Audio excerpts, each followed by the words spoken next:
Well, hello, everybody. Welcome to another CREDC seminar series, the last one for this year. We'll pick it up again next year.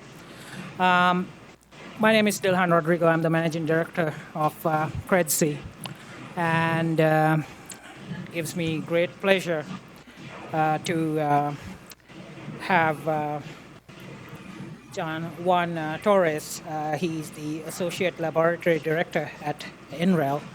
Unfortunately, Juan had some other urgent matters that he couldn't actually be here with us in person, but we have Dr. Jonathan White, who is from NREL, and if you have any additional follow-up questions after this seminar, I'm sure he'd be more than happy to actually connect with you, even if we can't do that. First things first, this, as we know, this is via remote presentation today, as Juan couldn't be here. I would like to ask the folks here in the audience to actually hold any questions until Juan actually goes through his entire presentation. That's because there are a whole lot of other folks who are actually joining us through this seminar virtually all over the place, and to give them the opportunity to actually ask questions. And if you have any questions, please send them through, and Linda would be more than happy to read out the questions at the end of it. And if we run out of time, we will make sure that those questions are forwarded to Juan and John so that they could actually follow up with the clarifications if needed. So Juan oversees the continuing efforts at NREL's Energy Systems Integration Facility, ESIF, to strengthen the security and resiliency of the nation's electric grid. He leads NREL's global initiative to optimize links between electricity, fuel, thermal, water, and communication networks in order to develop and demonstrate new technologies to modernize the grid. Prior to joining NREL in 2017, Juan was at Sandia, where he was the deputy to the vice president for energy and climate programs. His efforts at Sandia involved cybersecurity, guided investments in advanced energy research, and led the security and resiliency team under the DOE's multi-lab efforts to modernize the nation's electrical grid. So I think he is more than qualified to actually give this presentation today around the topic is modernizing the electric grid, enhancing resiliency and cybersecurity. So without further ado, Juan, over to you, sir. Thank you. Thank you for the kind introduction, and thank you for giving me this opportunity to present to this audience. So I think you answered it very well there as far as who can really answer the detailed questions. That's John White. I'll take the easy questions and leave the hard ones for John. How about we do that? Let's see. So the topic today is modernizing the electric grid. And typically when I talk about this topic, I get a lot of questions about when are we actually done? When do we finish modernizing the grid? You know, the reality is that we never really finish as long as we have a grid. But there are some things that we're pushing the grid to do today that it wasn't necessarily originally designed for, with the different types of generation, different types of load, and how we're using both of those, as well as the many other devices that we're attaching to the grid to understand the state of the system and improve its overall operation. And of course, the topic of cybersecurity, as long as we continue to digitize more and more in general our infrastructure, not just the grid, then we have to make sure that we do our due diligence in that space.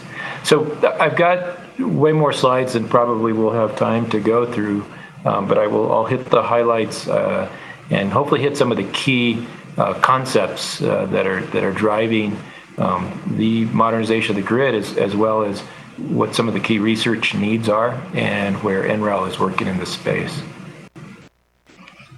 So maybe to start out, I have a view of the audience there, at least those in the room. Hang on here. Trying to wake my computer up. Let me ask the question, though. How many of you in the room there have ever heard of NREL or been to NREL? All right, so we have a few. Okay, good. Let's see, so just as additional background about NREL, we're a Department of Energy National Laboratory, given that everybody doesn't know exactly who NREL is or where NREL is. I inserted a couple slides here. So we are a fairly young laboratory, 40 years old now, 40 years young. We're in Golden, Colorado, and would love to invite all of you out here to come visit us and see what we're doing. We're about 2,000 people here, focused on renewable energy research primarily at our core, but that's not all we do. We do much more in the area of things that touch the power grid in energy storage, as well as in things like electric vehicles, and of course anything having to do with the power grid and operation of the grid and how it's changing to support all the new technologies. We do a significant amount of work with external partners as well. Four primary areas of science and research that we work in are in the core renewable power space, including solar, wind, water, geothermal, but many other areas as well. In transportation and energy efficiency, so it's also how we use energy. And my particular area is in energy systems integration, which is how you bring all these pieces together to operate as a system, as an integrated system. And the building back there in this particular slide is the Energy Systems Integration Facility. So that's a core facility to our work in energy systems integration. It's a flagship capability within the Department of Energy, and it's where we're doing a lot of our grid research and our cybersecurity research. So when we're talking about grid modernization, what do we really mean? And these are some of the important aspects of what we see in what we need to have in the future grid. We need it to be resilient, so it can ride through and recover quickly from any kind of disturbance. We want it to be reliable. We want it to be secure. We have to maintain some level of affordability. We've come, I think, to a point where we take overall the fact that we have electricity here and it's very reliable in the U.S. And it's actually fairly reasonable cost. And some places very cheap. I think here where we live, it's pretty reasonable, around 10, 11 cents a kilowatt hour. You get to some areas like, say, Hawaii, cost of electricity is very high, which is driving significant change in their generation mix out there. And we can talk about that as well. We want it to be flexible, to adapt flexible in many ways, changing conditions, but also to be able to adapt to some of the new technologies. And we want it to be sustainable from the perspective of clean generation. So what's changing on the grid? One of the things that's driving overall change of the grid itself is the generation side. So if you think about the grid, I usually describe it as kind of three major elements. Actually, we can make it even 3.5 or 4. You have generation, so where you generate the electrons. You have some mode or some means of moving the electrons. So that typically is our transmission and distribution system, so a bunch of wires essentially. And then we have a way to use the electrons, and that's the load. Then what I would say the next element, when I say 3.5, it's really storage. So storage can actually be operated as either a generation source when it's providing power to the grid, or as a load source when we're charging storage. And there's different types of storage. We're not going to go into all the details of that, but those are the major elements. Focusing on the generation side, so what's changing there? This chart here, I don't know if you can see the small numbers here, but in the chart there on the left, from 1950 to roughly 2015, these are the different generation sources and the installed capacity on the grid. The big gray line that's the highest peak is coal. So in the U.S., we still use primarily coal, but actually we've crossed. I should say we did in the past use primarily coal. The blue line that's crossing with it is natural gas. So the price of natural gas and the fact that it's much cleaner has driven us to use natural gas significantly more. Also, natural gas plants can ramp up very quickly. So they work really well when they work in complement to other generation sources, say like wind, where you might have some ramping down at times that could also go very quickly. So they work very well in tandem. The yellow line that's remaining more or less flat now, from starting in more or less the 90s, that's nuclear. And so those, we haven't really added any more nuclear power plants, and in fact there's some nuclear power plants that are on the verge of being decommissioned. If you look at the next line down, dark blue line, which is fairly flat, at a little over 200 terawatt hours, that's hydro. So we do have quite a bit of hydro on the system. And then the green line, which is crossing with hydro there, that's primarily wind and solar.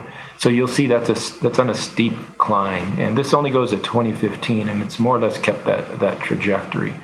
So one of the big drivers in modernizing the grid is the change in generation mix, going from what we call dispatchable generation, where we have full control, coal plants, nuke plants, natural gas plants, to variable generation that we try to manage and control as best we can, but the source is provided by Mother Nature when Mother Nature wants it to be there.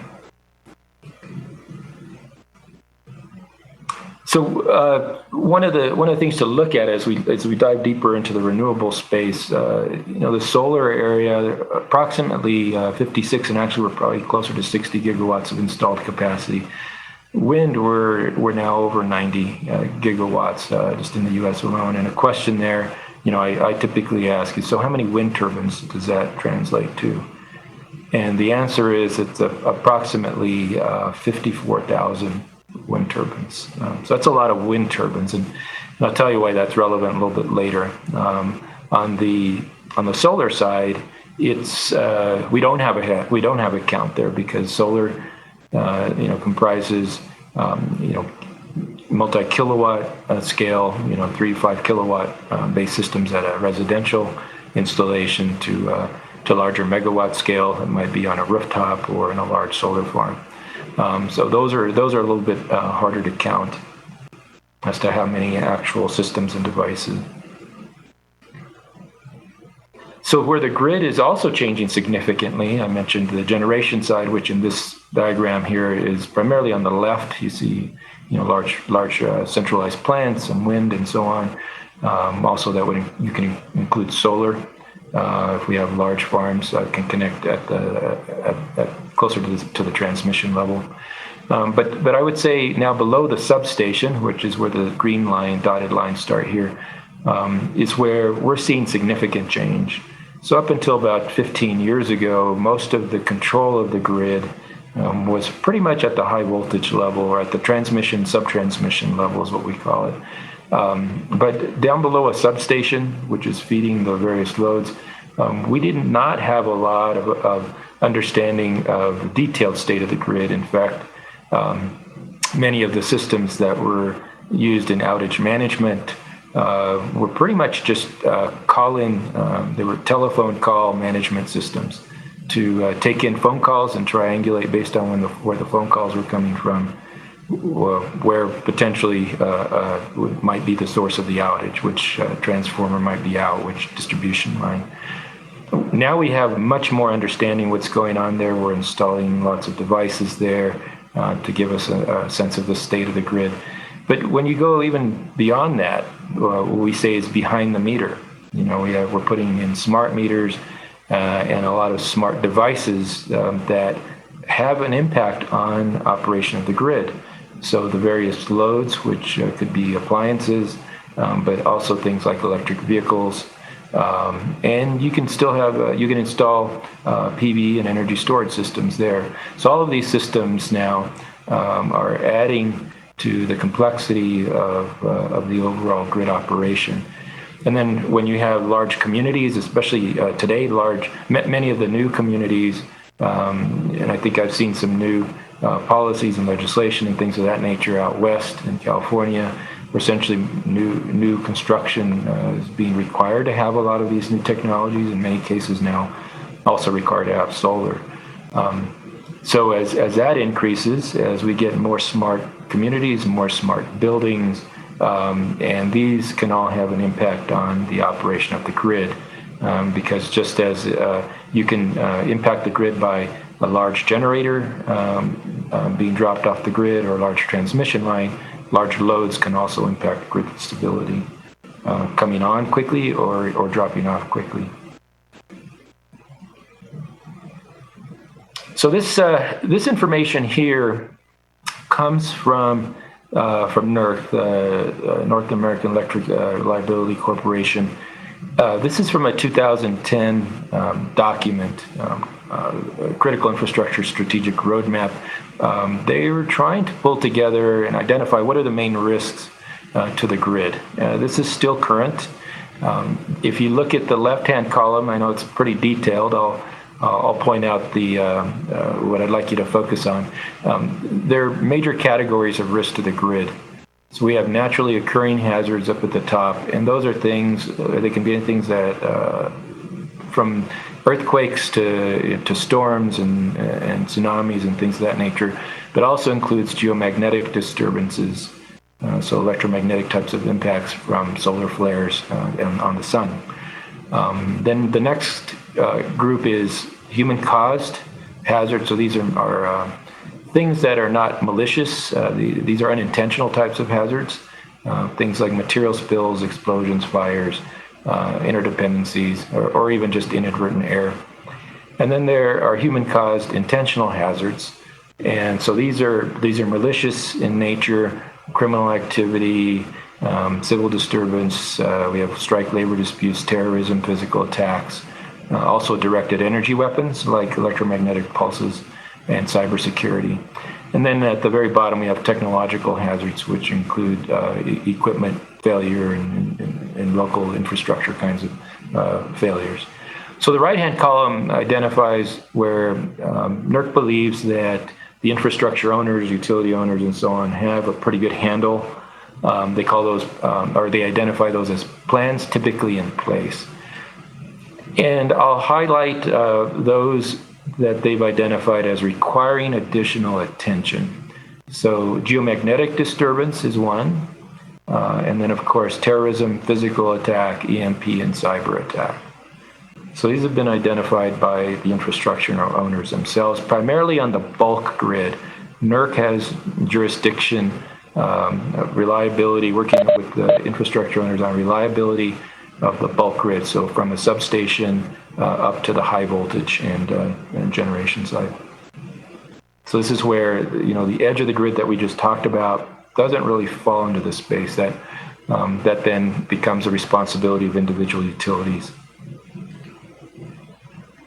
So let's dive a little deeper into the cybersecurity space. The chart on the left, countries with cyberattack capabilities. This comes from the Worldwide Threat Assessment from the National Intelligence Director in the federal government. This was posted publicly on the web in 2018. And the bar chart here shows that in 2007, so a little over 10 years ago, there were approximately 3 countries that had some sort of a cyber attack capability. In 2017, that grew to about 34 countries. So this does not include cyber crime, organized crime, terrorism groups. This is just foreign nation states. So when you look at the threat, it's much broader than that. Well, the chart on the right comes from a source called the National Cybersecurity and Communications Integration Center. This is from 2016, and this is more to give you a snapshot of the interest. And these are incidents that were documented. Doesn't show, that's not the number of attacks, because there are many attacks. These are attacks that actually rose to the level of documented incidents. If you look at the green slice on the bottom, that's the energy sector. It's seeing about as much activity as communications and critical manufacturing. It gives you a sense of the fact that energy is very highly targeted. This is not this energy space, though, and this chart includes not just the power grid, but natural gas infrastructure and petroleum infrastructure and things of that nature. But it is a popular target for cyber attack. So these are a couple of examples of cyber and physical, and I would say also a quasi-cyber physical attack that people have seen, but I don't know how familiar folks are with them. The first one here that I mentioned, 2013, this is April 16th.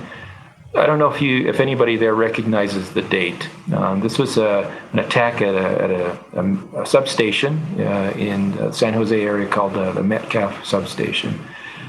And I would say this is a kind of a combined cyber-physical attack, and I'll explain why in a second here. But the reason most people are not aware of this particular attack is because it occurred the same day as the Boston Marathon bombing. And so across the U.S., we were pretty much focused on that event. This occurred at the same time, more or less. That night, I believe it was the night or night before. And there was some, what is at this point I think has been documented by FBI as potentially a terrorist kind of attack. Somebody took some rifles and shot some transformers at this substation. And I call this a cyber, also quasi-cyber attack, because there were some fiber optic cables that provided communications back to the control center that were cut. So somebody had an understanding of the communications to the substation, and the fact that without those lines, the control center would not have a good understanding of what was going on at the substation. The second attack here that I note was in Ukraine, and I think this was pretty well publicized. In 2015, Cyberattack took down a big chunk of the Ukrainian grid, and it was the first cyber attack that resulted in a physical grid disruption. So we had been proving the concept. I think over the past 20 years, I've been involved in this space. We've been demonstrating and documenting the fact that something like this could happen. We demonstrated in the lab many times. On the bench with real physical systems, with real physical, not just computer but power components, and it's been proven now that this can be done. So this perked up the attention here that we need to make sure that we're doing our due diligence here and protecting our infrastructure. There's a national event that occurs every 2 years called CREDC. That is, it's coordinated by NERC. It occurs in November, and it typically has incorporated a scenario, kind of a two-pronged scenario, both a physical attack and a cyber attack. And those have matured in sophistication over time. It includes the major utilities in the U.S. that fall under NERC. Again, these are the utilities that fall under what's defined under definition of the bulk grid, and that are required to abide by and follow the NERC critical infrastructure protection guidelines and things of that nature. This past CREDC, I believe, included close to 600 participants, I believe, from the utility side. Also included regional participants, stakeholders, that would be part of a response to a major infrastructure disruption.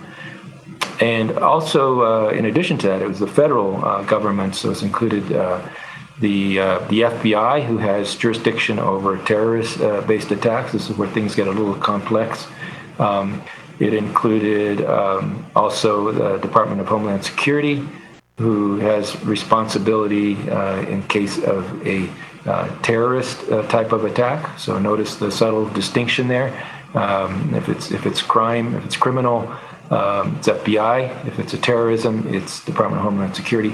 And then also included U.S. Northern Command, and that's the Department of Defense mission to secure the U.S. infrastructure from a foreign nation state attack. So it's sometimes very difficult to know, as with the earlier chart that I showed you, many countries have cyber attack capability, but I also mentioned there's organized crime. There are also a lot of hackers, and in addition to terrorist organizations that may have capability to launch some sort of an attack on our infrastructure. So it makes it very challenging and requires a lot of coordination. So this exercise tests a somewhat coordinated physical and cyber attack response scenario, paints an attack. I believe the last one, you can find information on the web about this, but it paints an attack, an active shooter at a substation, and then a laptop with some sort of malware that was tied to a utility is also found, and then the various stakeholders have to respond and chart out how they would secure their systems and work with all the various federal and emergency organizations. So quite the exercise. One of the questions I asked at the last event was, well, this event always happens in November, and it always, so far, it's included a cyber and a physical attack. But November is actually a pretty nice time of year, for the most part. It's before the winter freezes start, which are typically in the February timeframe, and the major snows usually don't happen until very early spring or late winter. It is after hurricane season, and it is nowhere near the heat waves that occur in some parts of the country in the summer. So it's actually, a pretty nice time to hold an exercise if you're using real-time weather in your scenario, and that's what they do. So I asked, what if something like a cyber-physical attack was potentially even timed or coordinated with storm season or hurricane season or something like that? The answer was, we use real-time weather in this exercise, and those organizations that have to deal with that weather will have to kind of figure out how best to do that. So I think there's a lot of opportunity for research and understanding a three-pronged attack. And my point in all this is weather matters.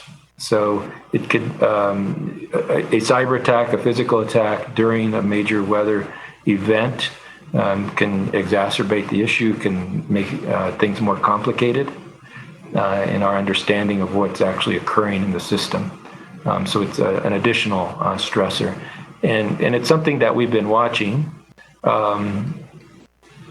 This particular chart here, and I have a website here down at the bottom. I can provide copies of slides and so on, so folks can look in more detail if they'd like.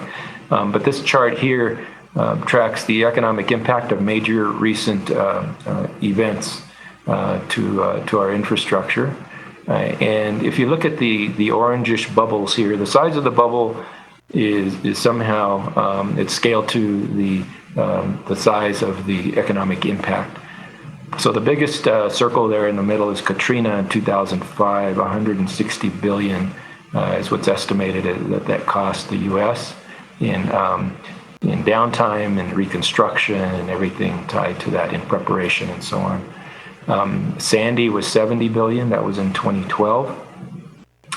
And then on the right, because this particular chart only went up until July 7th, we were still not finished with our hurricane season last year. So last year we also experienced Harvey and Maria, and those were 125 billion and 90 billion respectively. So you can see the trend as well as far as at least the cost, and from what we're measuring in the intensity of all these storms. This is something we need to take into account, and especially after Maria in Puerto Rico, it's we're right now in the national labs, and NREL included, are involved with how do we reconstruct the grid in Puerto Rico so that it's much more resilient to future events and much more secure to cyber events in the future as well.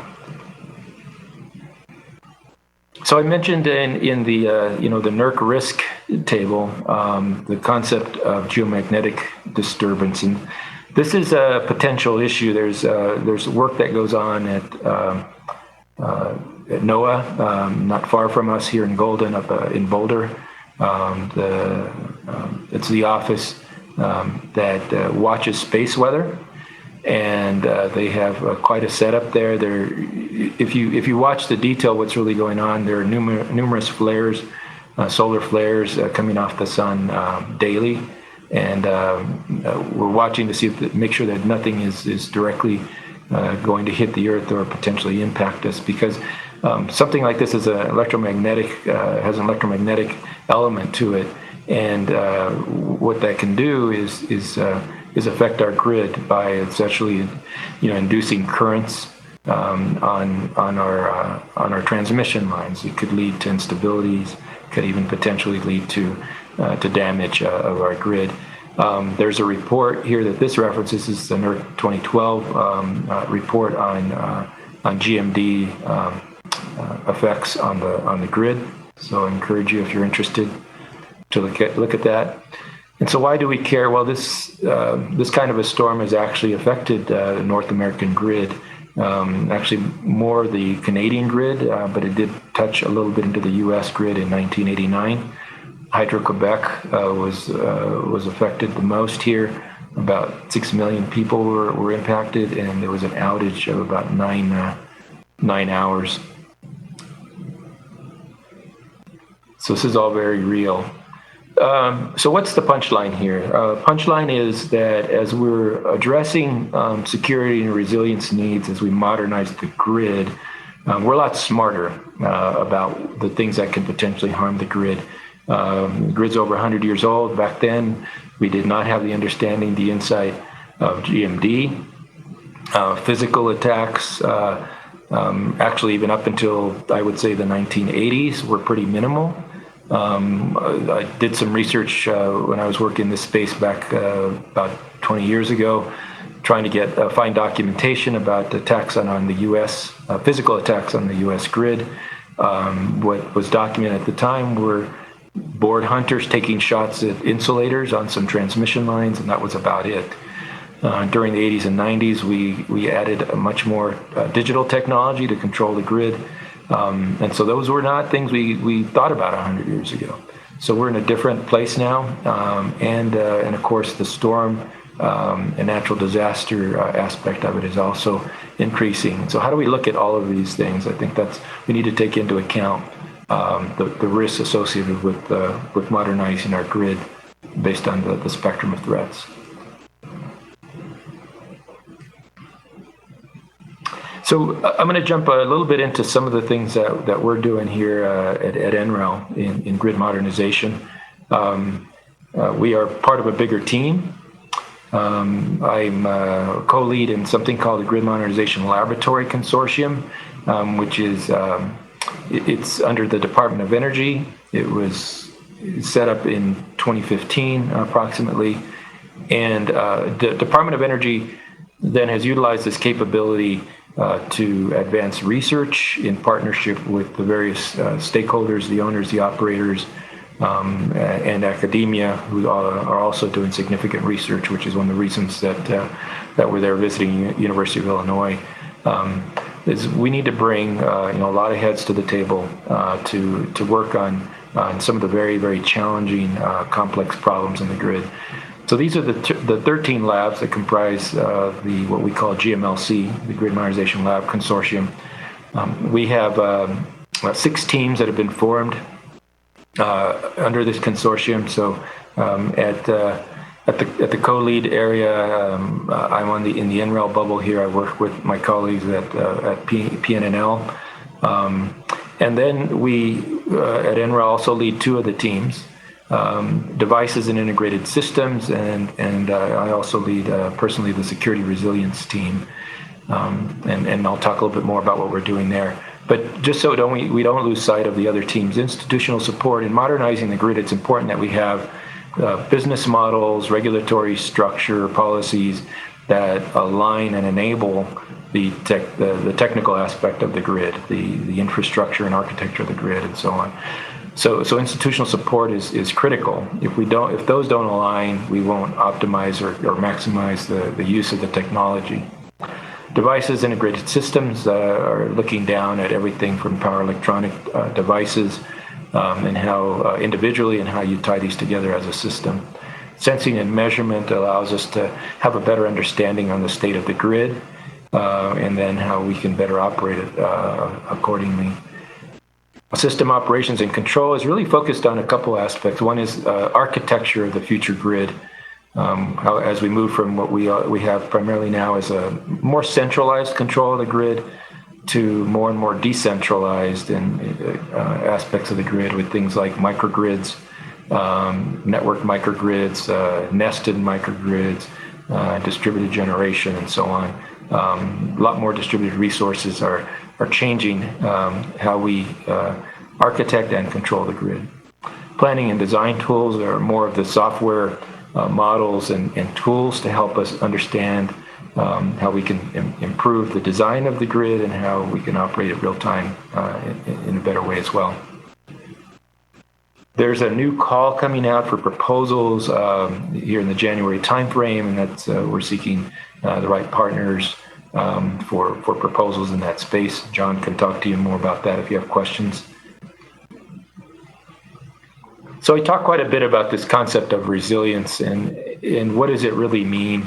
There are many definitions out there, but here are some of the elements that I think are fairly consistent across the board. We're looking at the assumption that a system will go down. That's how resilience differs from, say, security. Security is we're trying to harden the system to keep it from going down, but resilience just starts with that premise. System's going to go down. How do we better prepare for an event coming? How do we harden the system, so that we minimize that downtime during an event? And how do we quickly recover? So those are the 3 phases here that are listed. And that's ultimately, we want to get to is with the cost estimates I showed you earlier, to just storms.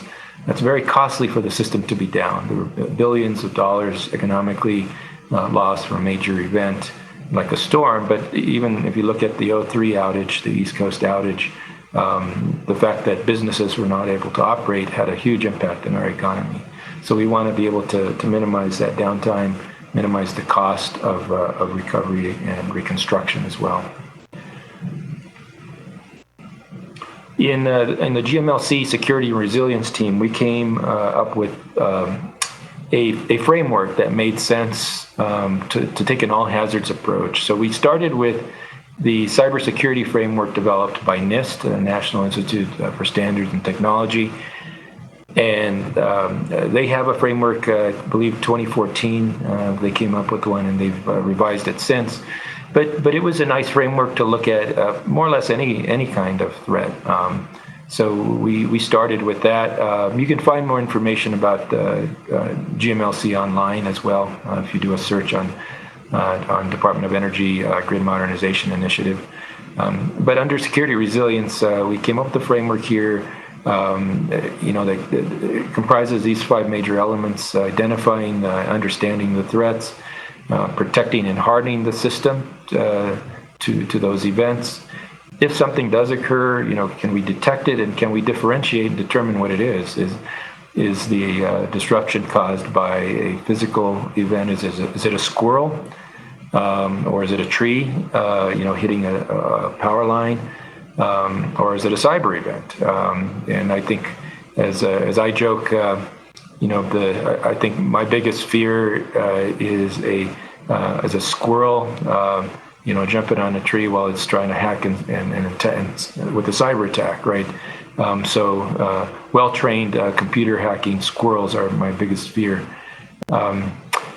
And then, of course, responding to a system, graceful degradation, and also being able to island and isolate, where maybe a disruption is occurring, so it doesn't have larger cascading impact. And of course, on the recovery side, what we can do to prepare for a quicker recovery, and what we can do to help with reducing the reconstruction time. So something else that's going on, right now is I mentioned is the increase in renewables and how that is changing and shaping the grid. States have renewable portfolio standards. Many large communities, like the city of Los Angeles, looking to go 100% renewable. Entire states, like Hawaii, has a plan to go 100% renewable, and many states within the U.S., even Vermont, has a plan for 90%. Renewables, and here in Colorado we're very aggressively as well. So going to cleaner energy, but at the same time, maintaining resiliency. As a nation, we'll have to somehow balance this. Some areas will have high penetration renewables, others will balance it with natural gas and so on. But as a whole, the resources here are in some cases are somewhat constrained, very focused to certain areas of the country. So we have to take those things into account. Where does solar reside? Where do we think we'll be probably heavily using solar? Where will we be heavily using wind? And where does existing transmission reside? So that's what these charts show. In the upper left is the existing transmission infrastructure, which the challenges on building transmission are many times we have to go through federal lands, and which limit our ability and maybe the timing to get things up and running. The upper right is our wind resource, the lower right is solar, and the lower left is the hydro resource. There's a study, actually a set of studies that we're working on. We have a couple of reports out already in Electrification Futures. And this is important to understand on the load side. I talked about the major elements, the generation side, and then where, how we move the electrons. But on the load side, we see some changes happening. We've run a variety of scenarios to project out into the future, and this goes to 2047 in these charts, how the load may change over time. The increase in the load, for the most part, if you see the upper left is a reference scenario, and the right is a high penetration scenario of transportation. What we're projecting here is that the red here is industrial load will remain more or less flat. The orange as well, more or less flat. I mean, it is going to increase. We are doing a lot of construction in the country. But what we're seeing is that the new construction is much more energy efficient. We're moving toward LED lighting and things of that nature. So it's not requiring near the amount of energy that some of the older construction is needing. So that's great. Advancements in technology have enabled that. But potentially the electric vehicle industry and infrastructure could have a significant impact in how we use electricity in the future. So that's in the high case here. This is the blue, the potential for a large amount of electric vehicles. I will say that even though the other loads here may not increase significantly, how we use those loads will change. So the total load amount may remain somewhat constant. It'll increase, but not significantly. However, we will be using much more smart load technology, so that we can manage loads as an active element of grid operations and stability. So that will change. So taking all that understanding and the knowledge, how is this shaping how we're operating the grid of the future? This is a nice model here that we've run looking at the eastern interconnect, the western interconnect, and you'll see down in the bottom, Texas is missing. So this did not include the ERCOT system in Texas. They did not fall off into the ocean or did not secede from the Union. They just were not part of this study. Here, what we were looking at, you see a lot of activity. You see kind of a shaded area that will float in and out. That's depicting the modeling of the sun rising, and right now it's daytime. You see a lot of yellow, and that's large solar. And this is a particular scenario. Then now the sun is setting, and the blue increases, and that's the wind increase. And these types of models allowed us to look at on a large scale how power might be moved differently between different balancing authorities and independent system operators across the U.S. Now notice that the grid, of course, moves into Canada. We are part of the North American power grid. We're now just getting kicked off to do a full North American renewables integration study, where it will also include, of course, Texas, but Mexico. So we're looking at this at a much larger systems level understanding of grid modernization, resiliency, and so on. So a lot of significant work going on. The dials down in the lower right and the left. On the left, those are the major balancing authorities. Control areas on the western grid, and then the dial on the right, lower right. Those are the various areas on the eastern grid. And you see a lot of other different colors in there. So we have included projections in the growth of gas and nuclear and things of that nature. So it includes the full generation portfolio.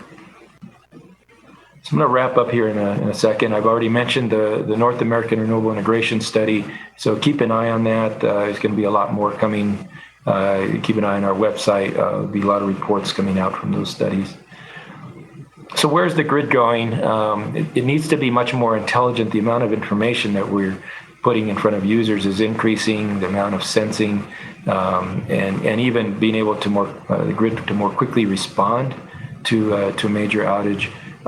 We're looking at concepts here at NREL in autonomous systems, autonomous energy grids, where we're exploring significantly, where we think there's a lot of research needed is in the four core areas in the middle. The areas on the right there's a lot of need there too. In the area on the left in smart grid devices, the area on the right in cybersecurity also need a lot more work. But right now we have some active research in the four areas in the middle: nonlinear control, optimization, complex systems, and big data analytics. So we have significant research going in that space. I will let's see if I can show you this. The application of autonomous grids is really important to increase resiliency. So we're looking at one application to things like microgrids, as well as smart intelligent wind farms and vehicle electrification, autonomous vehicles, autonomous transportation systems, and that nature. So a lot of work going on in this particular space. We have some work going on with the actual infrastructure owners, like with San Diego Gas and Electric. So this is not just research in a lab, and it's not just papers being published. It's actual demonstration and advancements of technology. We're doing some work in helping to plan future communities. This particular project was with Panasonic in a new community out near our airport here in the Denver area. So we're looking at significant penetration of renewables, smart loads, electric vehicles, energy storage, and so on. So we're expending a significant amount of investment, research, and so on in this area. I mentioned that Hawaii, and their utility for most of the islands there is Hawaii Electric Company, or HECO. They're trying to get to 100% renewables with a significant amount of solar. So there's a lot of work going on in this space with smart inverters so that we can maintain grid stability, because we are moving from a grid that is more electromechanical in nature.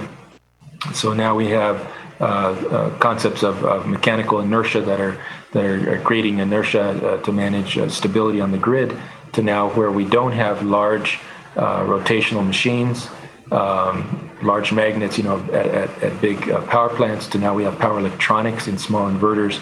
How do we maintain grid stability, frequency stability? And we've done significant amount of work in this space. And of course, cybersecurity. And I'll end with this particular slide. I'll jump to the last one here so I can open it up to questions. But of course, in this particular area, the threat is continuing to increase. The sophistication of the attacks and the technologies increases. We're always behind in this space.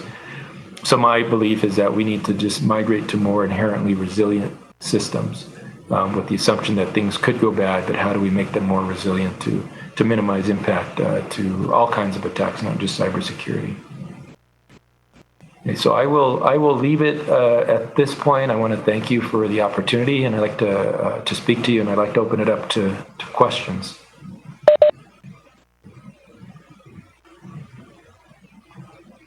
If you have any questions, if you could actually use the mic in front of you and ask any questions, and then we'll see if there are any online questions. So raise your hand if you have any questions for Juan. We can go ahead and start with anyone in the room right now. Any questions online, Linda? I'm waiting to see. I just asked if anyone had any. While you're waiting there, so John White leads our cyber physical security resilience group, and a lot of need in this particular space. So quick little plug as well. We do have several positions open, a chief cybersecurity engineer and some other more junior positions open. So if you have some, if you know anybody who's interested and has background in this space, we'd love to talk to them. We have one question from the floor here, Juan. Go ahead, Prosper. I'm Prosper Panompabi, Power Research Engineer from University of Illinois. Thank you so much for the presentation. I have a question to ask is about maybe your experience from CREDC, maybe in your lab. I want to know, when we talk cyber attack of the power grid, what might be the biggest size of the power grid, maybe through simulation, maybe CREDC, that has been attacked? When you talk attack, as you said, it's just a bird. Is it like, a state? What is the biggest size you might know of? Make sure I heard you. The biggest size? Yeah, of or the power grid. Sign? Of the power the size grid. of the power grid? That has been attacked, yeah. CREDC, maybe, I don't know, from your experience. Okay, just to make sure I answer your question. So the biggest size of attack, this is difficult to measure, right? But there have been, one of the things that we are looking at, there's activity out there with sensors to monitor actual attacks on the grid right now. There's a program called CRISP, Cybersecurity Risk Information Sharing Program, where utilities are looking for coordinated types of attacks. So when you're talking about size, what we're seeing out there is a lot of chatter. There's on a daily basis, I would say, utilities and energy system owners and operators are getting attacked constantly.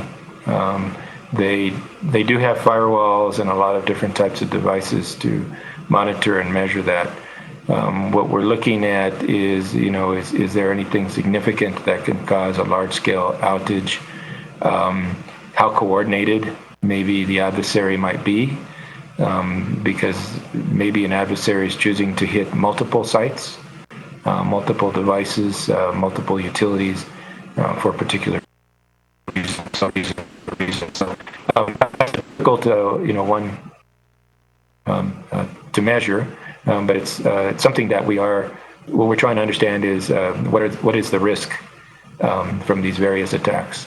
So it's not always the size, but it's the potential impact through, because it could be a very subtle, small attack with a large sustained consequence. I don't know if I answered your question, but that's how I interpreted it. Let me know if I need to clarify. It appears that there are any further follow-up questions, Juan, because you did a great job in actually. I do have a couple of other. Juan, for the positions that you guys have open and any other internship opportunities, how would one go about in contacting you guys?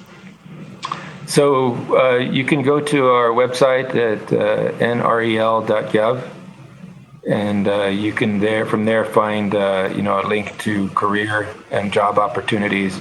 We have opportunities for interns, postdocs, and of course full-time career positions.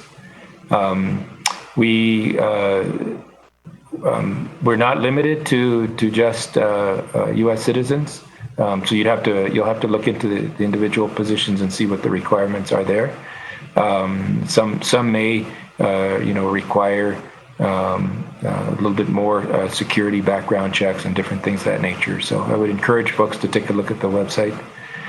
John White, again, I'll point to him. He's a great resource, and he can give you more specifics about the positions.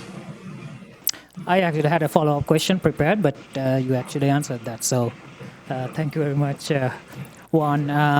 That concludes today's CREDC seminar, as well as for this year. We will see you back bright and early in January. I don't know which date it is, but there will be communications made by Linda and Tricia to folks, and we encourage everybody to join and participate in the CREDC seminar series.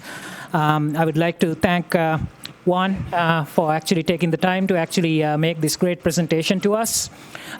You would like to know, you probably have seen the audience here. This is almost a full house, close to 40 people here, as well as Linda tells me that there's another about 30 people online. So there was a great show for this CREDC seminar series, and that shows how much of interest that we have in the work that you guys are doing. And we also want to sort of expand the collaboration between University of Illinois as well as all our partner universities under the CREDC umbrella. So we will look forward to long collaboration relationship with you guys. With that, I'd like to ask that we thank the speaker.